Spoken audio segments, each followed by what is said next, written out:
So the line right now in the DK Sportsbook currently sitting at 210. So if it closes at this number, it would be the lowest total in this series thus far. How are you feeling about the total?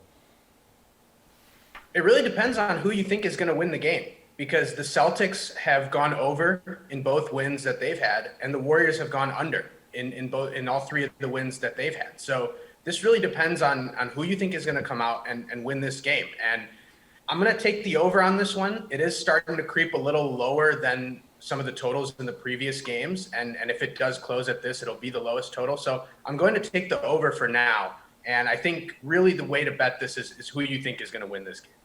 All right, Nick, how do you feel here, man? Because we already talked about the Celtics squandering too many of those freebies from the line, and it's going to be physical. Maybe the refs get a little more involved tonight, clock stopping, that kind of stuff. You want the over?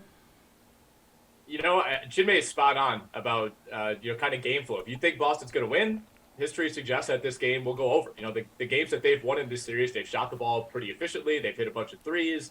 In the games that they've lost, they haven't even gotten to 100 points in any of those three games. So I think Boston's going to win at home, so I'm going to take the over, but I don't feel great about it. I usually like betting unders as the series goes along.